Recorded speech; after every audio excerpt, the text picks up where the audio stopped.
Welcome to RiskWire. This is a webcast today. My name is Eric Fox. I'm Chief Economist here at Veros Real Estate Solutions. And I'm Reena Agrawal, Senior Research Economist at Veros Real Estate Solutions. And Reena, I was just looking on RiskWire today and discovered that this will be webcast number 46 that we've done. Hard to believe. Yes. We're already at number 46. It just seems like a few days ago we were starting for the very first time.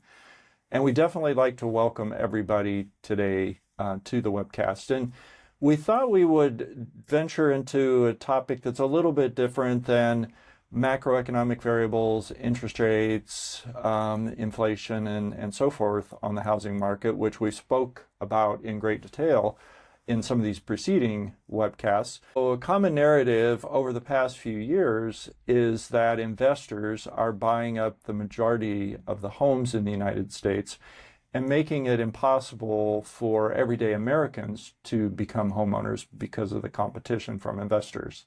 So we've seen all the headlines, of course, private equity firms buying up neighborhoods, investors outbidding families who need the home, first-time buyers not being able to stand a chance. But what does that data actually say? Are investors really taking over the housing market? And how much of today's housing affordability challenge can be attributed to investors? And what role are they playing as the market continues to slow? So yes, investors do account for a large share of home purchases here in the United States. But investor activity today looks very different than it did during the pandemic just 5 years ago. In fact, some of the largest data suggests that investors are facing many of the same challenges as traditional home buyers are today. Okay, so let's start with some numbers. According to Cotallity's investor purchase data, investors purchased approximately 30% of all single-family homes at the end of 2025, and that is slightly up from 29% at the end of 2024. So that means nearly 1 out of every 3 homes is being purchased by an investor. And this 30% share, has actually increased from 27% at the height of the pandemic boom. So that does sound huge, but I think there's an important distinction. Investor market share has increased, yet investor purchase volume has actually declined. So if we look at the peak of the pandemic boom in the summer of 2021, investors purchased approximately 140,000 homes during the month of June 2021. But by December 2025, that number had fallen to only 85,000, which is a reduction of nearly 40%. So while investor purchases have declined, non-investor purchases have declined even more dramatically. So in June 2021, traditional home buyers bought around 457,000 homes per month. But that number by December 2025 had declined to 196,000 per month. And that is a decline of more than 57%.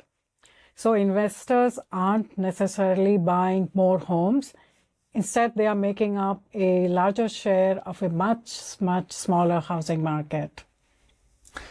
So then that sort of begs the question, who are these investors? When people hear the word investor, and a lot of times we see these in headlines across the Wall Street Journal, for example, they often picture these huge firms on Wall Street buying up entire neighborhoods and snatching homes away from individual purchasers like you and me. But the data really tells a different story. Small investors, so those who own fewer than 10 investment properties, account for 14% of all home purchases in 2025. Medium-sized investors, so those that purchase between 10 and 99 properties, purchased approximately 11% of all homes. Large investors, those who own between 100 and 999 homes, owned or purchased about 3%. And then finally, mega investors, those owning more than 1,000 homes, purchased slightly less than 3%. So in other words, the majority of investor purchases are not coming from institutional giants. Rather, they are coming from small investors. And these are often your local landlords, small business owners, retirees, and individuals building a rental portfolio. So while institutional investors do attract attention, they represent only a very small portion of total housing transactions. And also, investor activity varies dramatically across markets. So the highest investor markets in 2025 in the United States, number one was San Jose, California, where about half, 48% of homes were investor purchased. Los Angeles, California, about 43%. Even San Diego and San Francisco had fairly high percentages at 37% and 36% respectively. Then there's some other markets that are very different than the California markets. McAllen, Texas at 42%, El Paso at 40%, Atlanta, Georgia at 38% investor market share, and Wichita, Kansas, 37%. So some of these metros, like the California markets, are high-cost markets, whereas some of these, such as the markets in Texas, are high population, high growth, and relatively inexpensive. So that San Jose number is really fascinating, where nearly half of all home purchases involved investors, and it's a very high-cost market. But many of these investors are individual buyers. They have benefited from substantial gains in the stock market, and now they are using that wealth to invest in residential real estate.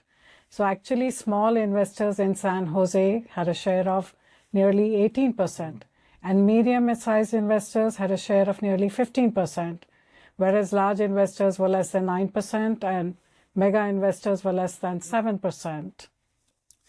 Well, let's talk about what is motivating investors today. So the housing market of 2025 and 2026 looks very different than the housing market of 2021. So back in 2021, investors were chasing rapid home price appreciation. It felt like the only direction house prices could go was up. That environment, of course, has changed very dramatically today. Home price growth has really slowed across much of the market. So some markets are experiencing today outright price declines, not dramatic ones, but certainly declines. That means that what investors could do in 2021, which was to rely on rapid appreciation to generate returns, can't do that anymore.